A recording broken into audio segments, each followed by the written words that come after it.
सबसे पहले आप सभी को मेरा जय श्री कृष्ण। आज का जो हमारा विषय है वो एक ऐसा विषय है जो स्टूडेंट्स के साथ साथ पूरे इंडिया की प्रॉब्लम है, और वो प्रॉब्लम है इंग्लिश। तो हमारा जो टॉपिक है वो है how to overcome the fear of English, यानी इंग्लिश के भय से ऊपर कैसे आएं और इंग्लिश को कैसे जानें। सिर्फ 4 आसान स्टेप्स में, केवल 4 आसान स्टेप्स में आप इंग्लिश को समझ सकते हैं। सबसे पहले तो हमें ये जानना जरूरी है कि इंग्लिश एक्चुअल में है क्या। एक्चुअली ये एक विदेशी भाषा है और इससे हम हमेशा डरते आए हैं।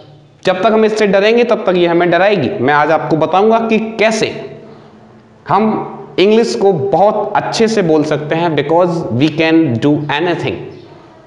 एक्चुअली इंग्लिश बेसिकली 2 सेक्शंस में डिवाइडेड है। First section spoken English, second section grammatical English. तो मैं आपको सीधे ले चलता हूं उन 4 स्टेप्स पे जिनके माध्यम से आप समझ पाओगे कि इंग्लिश उतनी टफ नहीं है जितनी आज तक हम समझते आए हैं। And the first step is don't mess up, यानी मिलावट मत कीजिए। Second step is go through idioms and proverbs. Third step, communicate in your circle. Fourth step, don't hesitate. इन चारों स्टेप्स को मैं आपको 1 by 1 बताता हूं। So let's begin with the first, don't mess up। यानी हमें ये बात समझनी चाहिए कि ग्रामेटिकल इंग्लिश और स्पोकन इंग्लिश 2 अलग अलग चीजें हैं। Today we are discussing about the spoken English. आज हम केवल स्पीकिंग इंग्लिश, यानी जो बोलचाल में प्रयोग की जाती है उस अंग्रेजी की बात करेंगे। इसमें सबसे इंटरेस्टिंग बात यह है कि इसमें आपको कुछ भी याद नहीं करना, क्योंकि इसका एग्जाम नहीं देना। तो हमें सबसे पहले तो ये जो मैसअप हम कर देते हैं, the only reason that we are lacking behind, केवल एक वजह जिसकी वजह से हम पिछड़ रहे हैं, जो एक वजह हमें पीछे ढकेल रही है, वो ये है that we are just mixing. हम दोनों को मिला देते हैं। हम ग्रामर के साथ साथ स्पीकिंग दोनों को आपस में मिला लेते हैं, जिसकी वजह से ना तो हम स्पोकन इंग्लिश सीख पाते हैं और ना ही हमें इंग्लिश ग्रामर आ पाती है। So the first step, don't mess up. First divide, दोनों को अलग अलग कीजिए। Now coming to the second point. Second point जो हमारा है वो है go through idioms and proverbs. Actually हमारी एक मेंटेलिटी बना ली गई है कि जिस व्यक्ति को मीनिंग याद होंगे वो इंग्लिश बोल पाएगा। जितने ज़्यादा आपको मीनिंग याद होंगे उतनी अच्छी आप इंग्लिश बोल पाओगे। एक्चुअल में ये बात सही नहीं है। ये एक अवधारणा है जिसकी वजह से हम इंग्लिश नहीं बोल पा रहे हैं। अगर आपको 100 मीनिंग याद हैं, it is not possible that you can make a single sentence meaningfully.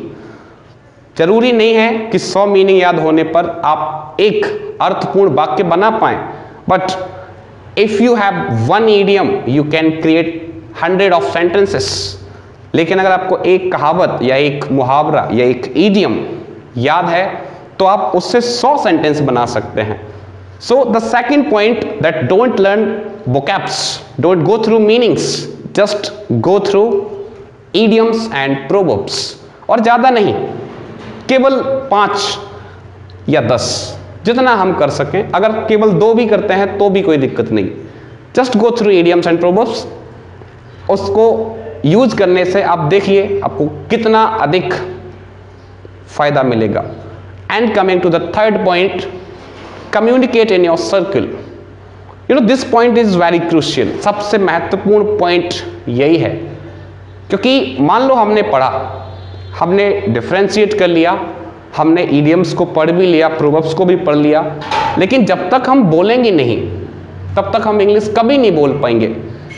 सो आप एक रूल बनाइए, 24 घंटे में से 10 मिनट या 15 मिनट अपने फैमिली मेंबर्स के साथ, अपने फ्रेंड्स के साथ आप सिर्फ इंग्लिश में बात करेंगे और उन प्रोवर्ब्स को, उन idioms को जो आपने लर्न किए हैं उनके साथ डिस्कस करेंगे, और हम ये देखेंगे कि इसके साथ हम कितने सेंटेंसेस बना सकते हैं।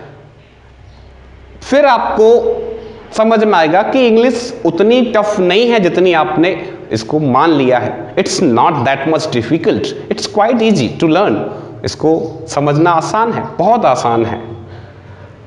सबसे आखिरी point, coming to the last one, that don't hesitate. मेरे ख्याल से 95% of the total population of this entire world, those who are unable to speak English, अगर हम अपने देश भारत की बात करें तो यहाँ मैक्सिमम लोग इंग्लिश क्यों नहीं बोल पाते? उसका सिर्फ एक कारण है, शर्म और घबराहट। ये लोग घबराते हैं, पता नहीं मैं बोल पाऊंगा कि नहीं, पता नहीं जब मैं बोलूंगा तो लोग हंसेंगे तो नहीं, पता नहीं ये भाषा मैं बोलूंगा तो मैं कैसा लगूंगा। अरे आप बोलिए तो सही।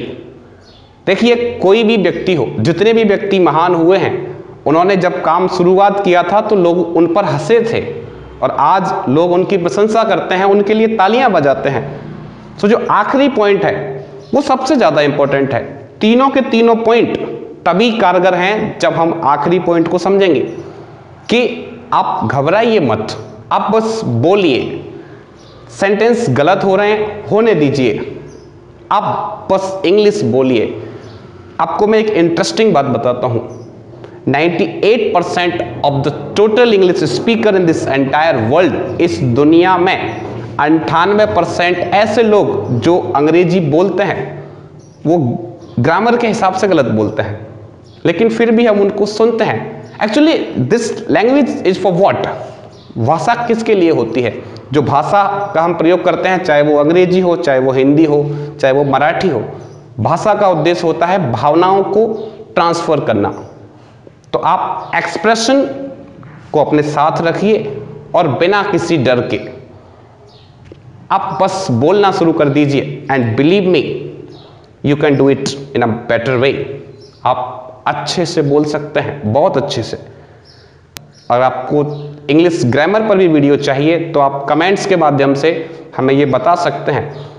रिगार्डिंग एजुकेशन, अभी तक जितने वीडियो हमने बनाए वो सोशल अवेयरनेस पे थे। Now we are coming to the education side.